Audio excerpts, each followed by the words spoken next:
Hi, welcome to part 2 of my solar installations.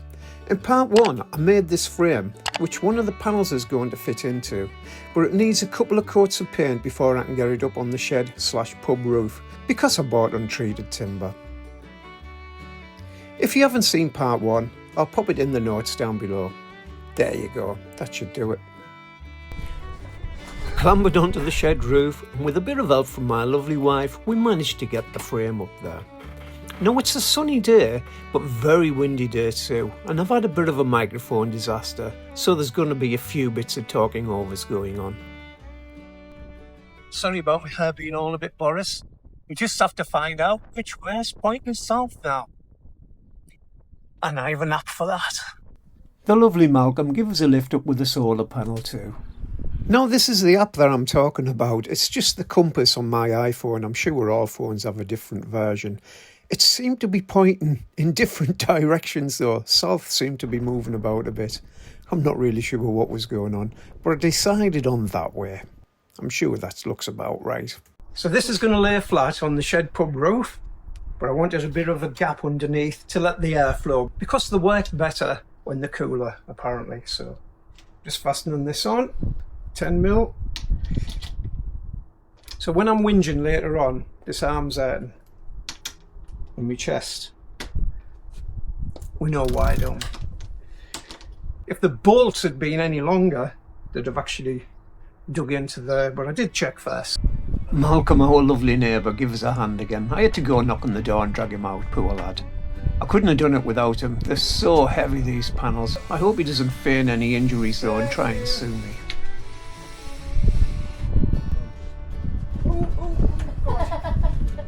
Get this down fast. Get out the way, quick. See you later. Thank you. I was petrified that the wind was going to get all of it and send it blowing down the street. That would have been a complete disaster. So I huffed and I puffed and I strained my muscles to try and get everything in the right place. It really isn't easy on your own. It's definitely a two-man job. But with a bit of swearing and a bit of cursing, I just about got it done. Of course, this last one was the wrong way around, wasn't it? And I just had to jiggle it about, bit by bit. Eventually I got there in the end, but it really was hard work. Got a sweat on, I'm telling you. This might be too hard on my own. I was terrified I was going to jam my fingers in there. There wasn't much gap. There you go, it's in. Let's get this screwed on, eh? Now I've got them about in position, I just need to screw them on. Now these screws, like self-tappers, came with the solar panels and the 8mm, and they're just going straight in. I don't need any pilot holes. Nice and slow though.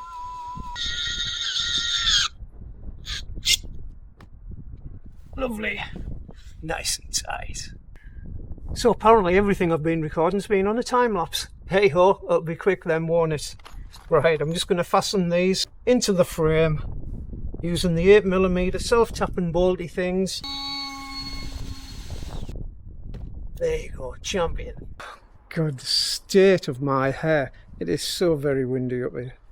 I'm very Boris. Right, the next thing I need to do is actually fasten the wooden frame to the shed roof. I'm going to do that by using these metal brackets. Now they should be fine if I put plenty on. I can always swap them over if I think they look a bit dodgy later. I know that we've got a thick piece of wood underneath here, so what I am going to do first is put some of this roof and gutter sealant underneath, just to give it a little bit more water protection. Goes a long way, so you don't need that much on. It's a messy business, but it is good.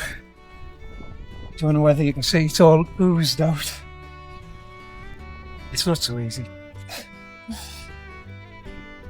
He's laying down on the job.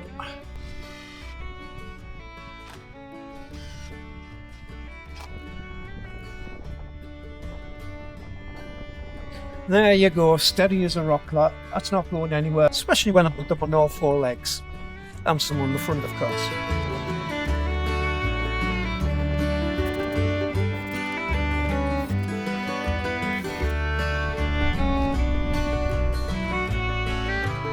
Right, I've got this one in place, this one on the left here. I'm now going to fasten this one down. But what I am going to do is I'm going to put some of this roof and gutter and sealant underneath there and then just screw it straight to the roof. I'm sure it'll be fine. If I do get a little leak, I'll get back up and sort it out later, but I'm sure it'll be fine. I've never had a leak with any of these that I put in years ago. Admittedly, they probably don't go through the 18mm plywood what's on here, but I'm sure it'll be fine. So I went round under all 4 brackets, putting the roofing and gutter and sealant underneath there. I'm pretty sure that's going to be good enough. It was a bit close to the edge, mind, a bit precarious, shall we say. Right, let's get the screws in, connect the wires up, and that's me done. In we go. Looks straightish. Now these things, they do have expanding plastic washers on, so the more you screw into it, the flatter they get. So that's making a bit of a watertight seal too. Tell you what, I'll bring the camera around just in case we fall off her. I'll make for a good video. 2 left to go and that's me done.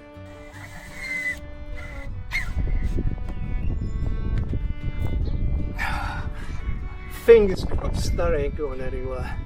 Right, let's get these 2 wired in, get some power going.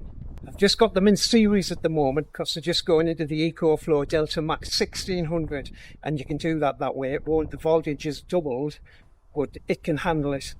But when I get the micro inverter, I'm going to have to change it round, so each one will have its own set of wires coming out, going into the micro inverter, and then it won't blow it up.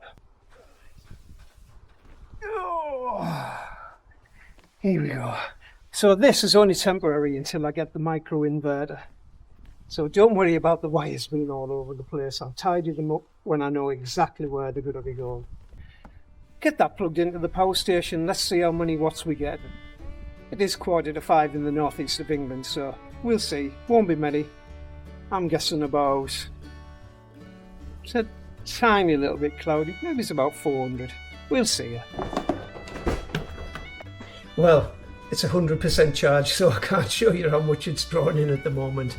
I've stuck a kettle on, which is using 631.